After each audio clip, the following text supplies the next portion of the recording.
Tokrat me čakajo res zanimivi gostje. Skupaj z mano boste spoznali slovenske parašportnike in njihove morda še malo bolj skrite zgodbe. Gremo!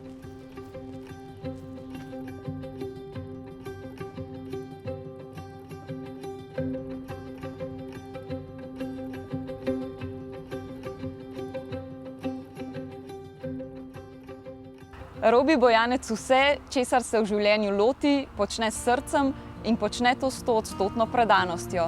Tako je bilo z inovatorstvom, s katerim se je srečal v času študija, tako je z njegovim poklicom in še posebej s športom, kateremu je bil predan pred nesrečo, še toliko bolj pa po nesreči. Robi, najini poti imata kar nekaj vzporednic, oba sva se poškodovala v najstniških letih, oba sva bila navdušena športnika že pred nesrečo in tudi po nesreči sva potem oba kar hitro pristala v športih, drugačnih od tistih, s katerimi sva se prej ukvarjala. Kakšna je bila ta pot pri tebi? Moja pot pred nesrečo se je odvijala v smeri nogometa in atletike. Se pravi, da sem oba športa treniral hkrati. Potem pa po nesreči sem se pa nekako moral odločiti, kaj bi meni najbolj ustrezalo, glede na to, da nogometa ni bilo možno več igrati. Sem se potem odločil, da mi je k srcu prirasla še najbolj košarka, tako da sem se potem nekako v tem športu tudi našel in konec koncev tudi dobro razvil. Kako si se pa spoprijel s posledicami nesreče takrat? Kaj te je gnalo naprej zdaj v najtežjih trenutkih mogoče?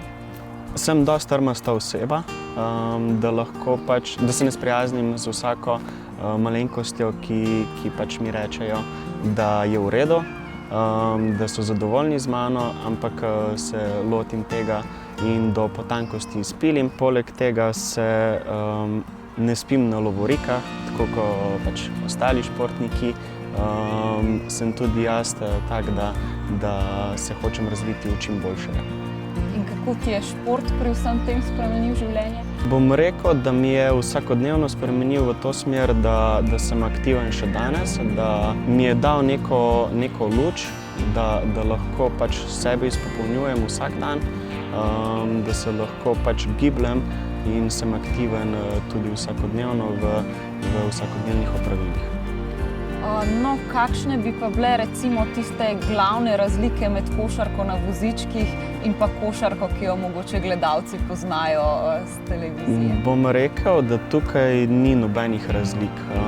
Mogoče se na prvi pogled zdi, da košarka na vozičkih je malo prilagojena, ampak temu ni tako. Saj so pravila popolnoma enaka, razen da košarka na vozičkih nima dvojnega vodenja. Igrišče je enake velikosti, višina koša je enake velikosti in pa četrtine so tudi enake minutaže, kakor pri normalni košarki. Verjetno se ne bom zmotila, če rečem, da je šport ena od tistih stvari, ki te v življenju najbolj osrečujejo in zato tudi spodbujaš mlade, predvsem mlade invalide, naj se ukvarjajo z njim. Ja, seveda. Jaz bi kot prvo izpostavil to, da bi prosil starše, naj svoje otroke vzpodbujajo k športu, k raznim aktivnostim vsakodnevnim, če se le da.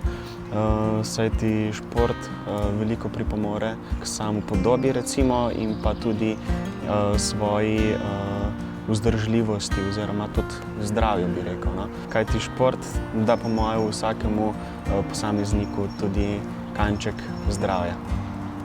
Vem pa tudi, da si zelo uspešen inovator in si že v času študija elektrotehnike z ekipo izdelal za tekmovanje voziček na elektromotorni pogon.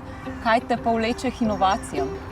Jaz bom rekel, da sem se za ta projekt odločil na podlagi ekipe, pa na podlagi pridobljenega znanja. Pri dobljeni inovaciji bi rekel, da veliko znanja potegneš iz tega, naučiš se veliko, spoznaš nove ljudi in iz tega lahko potegneš same dobre stvari, da lahko potem v svojem življenju nadaljuješ recimo v tej smeri ali pa pač na podlagi tega izdeluješ recimo kaj v svojo korist. Tako da bom rekel, da konec koncev je inovatorstvo velika stvar, poleg tega pa ti dodaja tudi nek doprinos. No, torej si tudi v inovacijah našel delček te svoje življenjske sreče. Bi mogoče izpostavil kakšno svojo inovacijo še posebej? Izpostavil bi rad to, da smo na fakulteti za elektrotehniko izdelali elektromotorni voziček, ki je bil namenjen za tekmovanje Cyberlon. Namenjen je bil predvsem zato, da on premaga stopnice. Se pravi, da bi lahko tudi plezal po stopnicah do 5. nadstropja. Najlepša hvala in seveda srečno tebi in tvoji ekipi.